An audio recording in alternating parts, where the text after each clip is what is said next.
Chapter 18, Rico's Story. Rico won the toss. A block from the soup kitchen, we found a shady spot on the curb and sat down. "Tell me before I start," he said. "Did you talk to my parents like I asked? Did you tell them what I was doing?" "I did," I answered cautiously. "Good, that's all I wanted to know." "Your mother went to the clinic in Silao that day." Rico frowned like I'd punched him in the gut. "Victor, what did I just say?" "Sorry, I thought you'd want to know." "Okay, then. I'll start at the beginning. After we left Los Arboles, the five of us went to Guadalajara and caught a first-class bus. Somewhere along the coast past Los Mochis, my jacket was stolen. A third of my coyote money was in the jacket, $500. Lots of sharks on those buses, I guess. We got off the bus in Sonota, on the border with Arizona. A windy, dusty little place. We walked out of town, down an arrow, past lots of the other groups who were waiting. We picked some scrubby trees to sit under and began our own wait.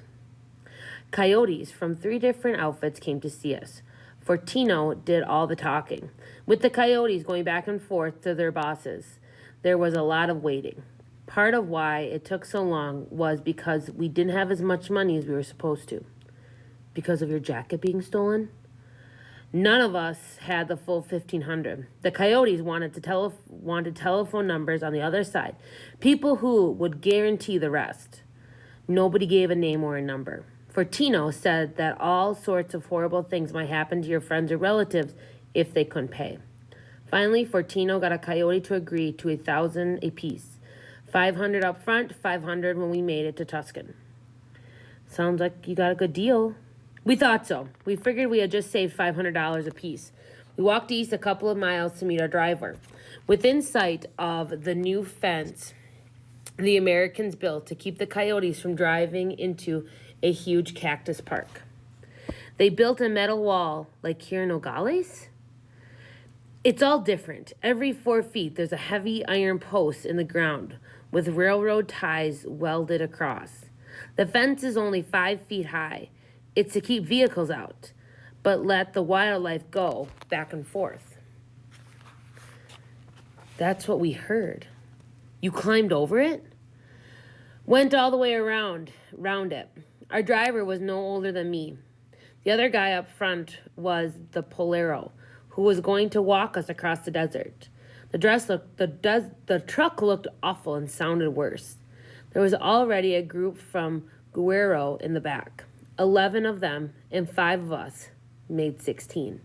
The bumper scraped whenever we crossed the gully. We drove a couple of hours east to where the cactus park ended. From there, the border is just a barbed wire fence, and it's Indian land on the other side. The driver in the Polero bent over a steel fence post that somebody had already weakened with a hacksaw. We crossed the wire, barely creeping, headlights off. The driver leaned his head out to find his way around the bushes and gullies. After about 15 minutes, we got to a dirt road, and he turned the headlights on. We started to breathe easier, but not really. There was no shell over the back of the truck. We were eating dust the whole way. The road got better, and we started going 40 or 50. Out of the back, we saw some lights. There was a vehicle coming up behind us. Border Patrol? That's what we thought. They came on really fast. I mean really fast. Our driver tried to accelerate, but we were heavy, and the motor was a piece of junk. Whatever was chasing us was new and powerful. In no time at all, it was on us. 20 feet behind.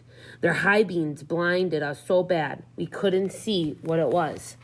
Suddenly, they turned on a row of even brighter lights across the top of their cab.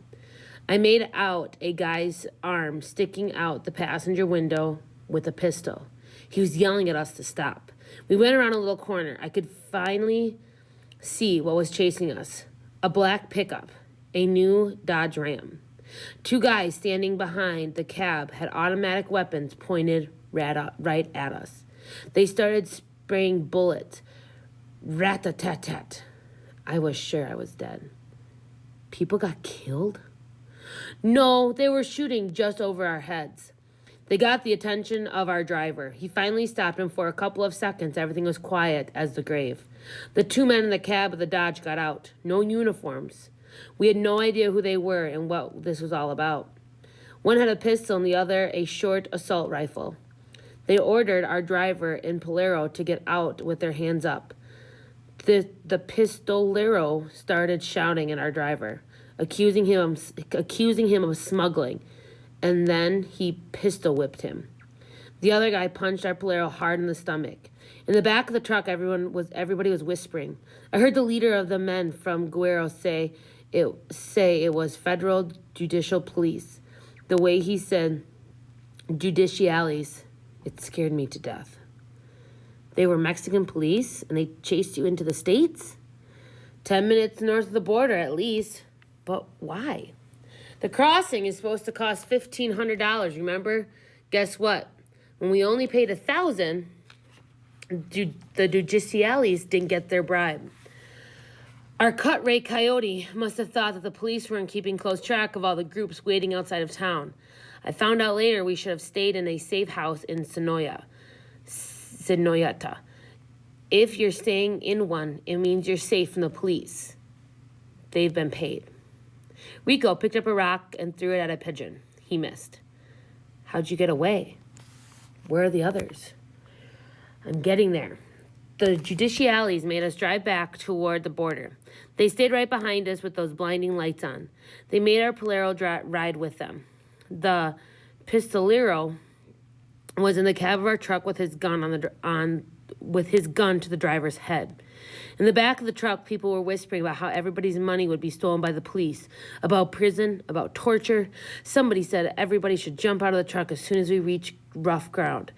They got 2 AK-47s in a Mini, the leader from the Guerrero said. They'll mow you down. I would have died of fright. I asked for Tino if it was true about jail and all the rest.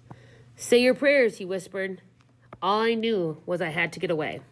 I squeezed toward the edge of the pickup. We were going around a curve. I went flying right into a narrow spot between two bushes.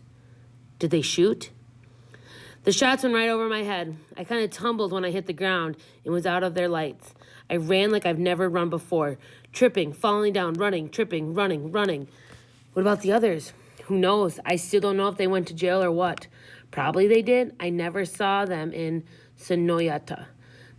I hiked all the way back there the next night. Why would you go back there? Our coyote had half of my money. They're supposed to get you to where you're going. As many tries as it takes.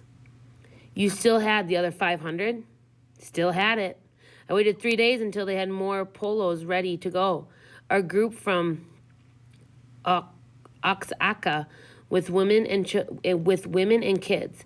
This time they let us off on the highway in Tijuana, along the border with some kind of wildlife refuge. We walked north for 4 days. Fortunately, it wasn't that hot yet. But even so, we ran out of water. Only half of us made it. You had to be really strong. What happened to the other half?